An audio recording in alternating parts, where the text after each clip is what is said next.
Hello everybody and thank you for joining me. This is Sierra from Scaredy Designs and today we are hanging out on the ScrapbookPal YouTube channel. So let's jump right in. So as per usual, I like to cut down my cardstock so that I can see what I'm working with. So that's what I like to do. And I am going to use an A2 sized base, which is 4 1/4 by 5 1/2.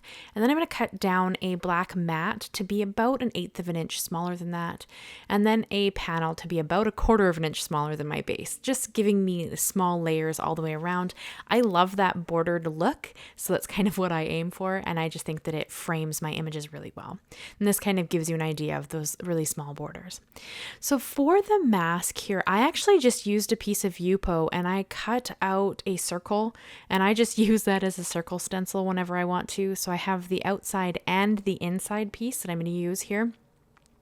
And this is just kind of a fun way to create a stencil if you don't have one on hand. Of course, there are many beautiful stencils. This is just kind of a fun way to create this moon in the background of where my cat is going to go. And I just thought it looked really great. So I brought in 2 colors of Distress Ink minis. I have Squeezed Lemonade and Mustard Seed.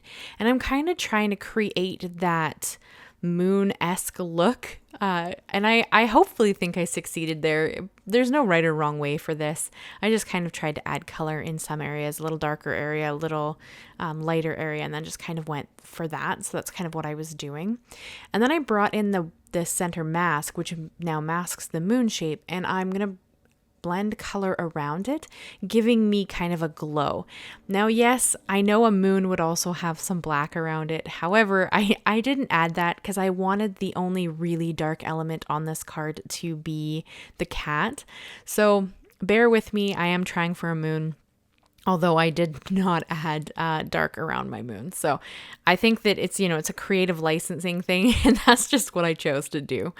So after I blended my 2 yellows onto my card, I did add just a touch of water just to create some interest and texture over top of the inked background. And then I'm going to let that dry. And then I added a couple of splattered Perfect Pearls. I keep it mixed up in a little mini mister bottle. And this is just going to add some shimmer and shine to the background as well. You don't have to do that step, but I love the shine, so I kind of like to add that.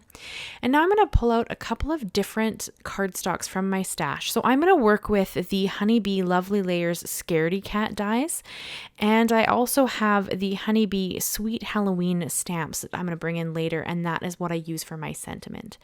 For the Scaredy Cats dies, I brought the 3 layers. Actually, I think there's 4 layers to the cat because the eyes and the nose cut as well. And then I have 3 layers for my pumpkin, 2 pumpkin layers, and then the vine layer.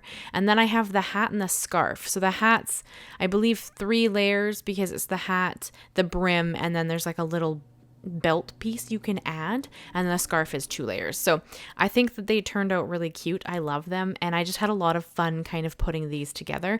They aren't difficult, though.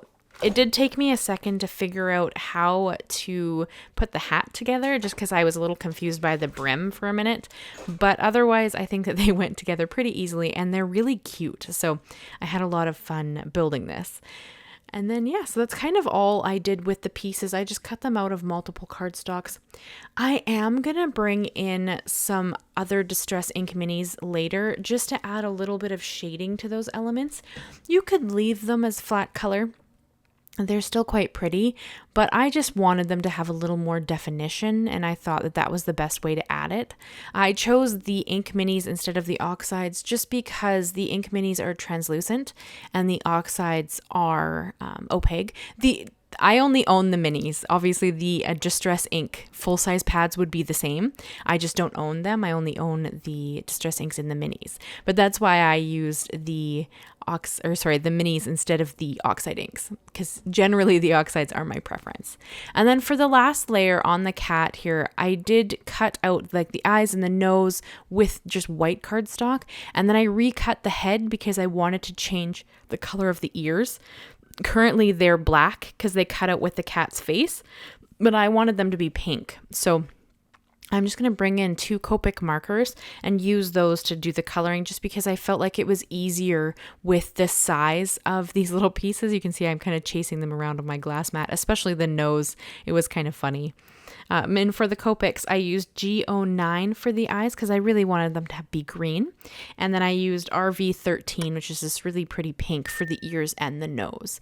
And I am going to use a picker up tool. This is the Pink Fresh embellishment wand, I believe they call it. And I'm going to use that to pick up these tiny pieces and just adhere them where they belong on their die cuts. I love this die set. If you guys don't know, I have many cats. I am of like connoisseur of collecting abandoned cats. So my husband and I have quite a few now. And this black cat actually reminds me of my cat Shadow.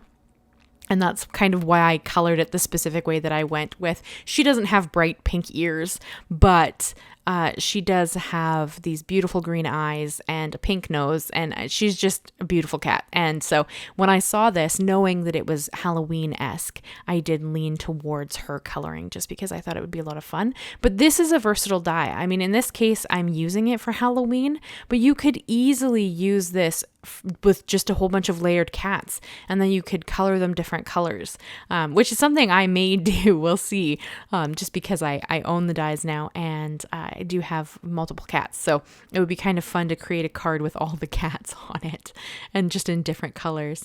I do kind of wish there was maybe like a body standing up as well as the body sitting down, but that's okay. I think that it's still a really cute set. So I'm just going to adhere all of my layers now. You can see that I'm going to inlay the ears, and I added the eyes and nose to the head.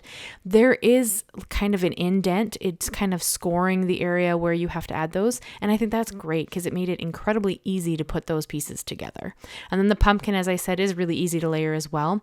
I am going to do all of my layering and then I'm going to do the ink blending just because I want to add some shadowing. And now with the pumpkin, it would have probably been a good idea to shade the top layer as well, just to add a little shadow in the back, but I opted to just add a shadow to the bottom. Again, no right or wrong reason, not like way to do this. You could absolutely cut it out of multiple colors of cardstock if that's something you wanted to do.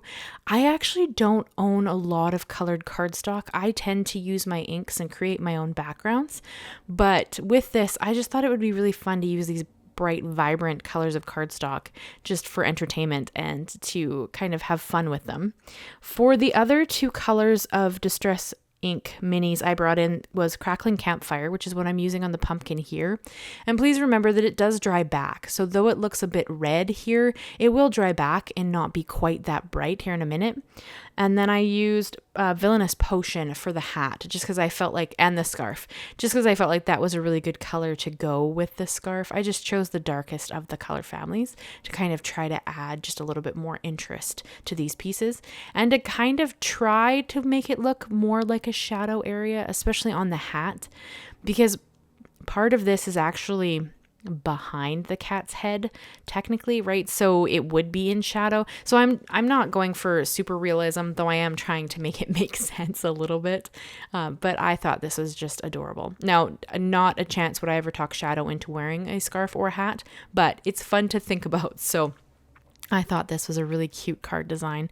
And of course, you could make it a little more spooky if you wanted to. There is a spider, and I believe there's another element in the stamp set or the die set as well. I chose to use the pumpkin and the cat because I thought they were really cute. So there are other ways to use this as well. And there's so much amazing inspiration on the internet and on like Honeybee's face, and there's other pictures on the listings. So if you want more ideas than just this one, there's so much great inspiration out there that you can check out. So that kind of works too. I have an idea to do like kind of a pumpkin card. Like you could do a whole bunch of different colored pumpkins for fall, and I think that would be a lot of fun too, like the multicolored cat card. I don't know. I think it's pretty versatile and I'm going to have a lot of fun using it. So I'm really happy it's a part of my collection. So I'm going to adhere all of my layers now to the card base, and I just chose to go with just liquid glue in this case. You could of course bring in some foam tape, add a little more dimension. I do use a little bit on the cat just because I want the cat to be in front of the pumpkin. So when I go to adhere those elements, which you'll see here after I stamp my sentiment, I did add just a little bit of foam tape to the cat just to make sure that they could layer nicely. So I'm going to bring in my MISTI here, and I'm going to stamp out the Halloween sentiment. I think it says Happy Malloween, I think. We'll see here in a second. I'm pretty sure that it's Malloween. I'm not even sure I'm saying that correctly, but it's really cute and I loved it. So I thought it would be a fun one to use. And that is the Honeybee Sweet Halloween stamps. And it just has a huge collection of sentiments that are kind of set for the whole release actually. So as there was a lot of other really great items in this release, this is just the one I got to work with, which was pretty exciting. So yeah, so I'm going to stamp out the sentiment. I used my MISTI just to make sure I got my placement nicely in the bottom corner there where I wanted it. And then I'm going to adhere my pumpkin down flat, just kind of over top of my sentiment, just because I kind of like that placement. And then for my black cat, I'm going to adhere the side that's touching the pumpkin with just liquid glue, and then I'm going to use some black foam squares. These are just the thin ones behind the other side, just so it's level, because the pumpkin of course has multiple layers, so it is a little bit of a thicker area. So just to have it look more even, I did just add those foam squares behind it, and then just a touch of glue to make sure that everything stayed in place. And yeah, that's kind of most of what we've done here. I am going to bring in my white gel pen and add just a little bit of detailing as well as a sparkle pen. This isn't necessary. I think this card is super adorable as it is here, but I couldn't resist. I love things that are sparkly, and I love the white highlight. I think that it just adds some really pretty interest. So you could stop before you did this step if you wanted to, but I think that it looks really cute and I love it. So I did the glitter pen first, because if you do the white gel pen and then go over with the glitter pen kind of washes off the white gel. So keep that in mind if you want to kind of use these two together. Just do the glitter first, and then bring in your gel pen and kind of add some highlights. Now, there's no real rhyme or reason as to where I'm actually adding the highlights. It's not meant to make sense with where the moon is. It's just to add a little bit of extra interest on the die cuts. And I think that it always looks kind of pretty, and I like how finished it looks. So that is kind of what I'm going for. And there's no real rhyme or reason as to where I'm putting it. I just kind of add it where I think it'll look nice, and that's pretty much it. It does take a little bit of practice, I think, but I mean, it's kind of a fun experience to just kind of go with your pen and just add fun details, because I don't think that it ever looks wrong. So completely up to you, a totally additional step, but I do love how it looks. And because, like I said, I love sparkly things, I did just bring in some plain sequins and added them to the background. I think that it just adds a little bit of something interesting to the background, and that it fills in that little bit of open space that I have back there. But again, it wasn't a necessary step. It's just a fun step that I love. So I do tend to do that on my cards. So this is the card I have for you guys. I'm going to hold it up so you can see all that beautiful glitter and shimmer and delight. I love it. I'm so excited about this card. I don't know if I'm going to mail this one to anybody. I might just keep it because I think it's a really fun card. So I hope you guys enjoyed it. I hope you'll leave us a like, leave us a comment, and consider subscribing if you haven't already. There's a lot of phenomenal creators on this team. Thank you guys so much, and I'll see you again very soon. Bye-bye for now.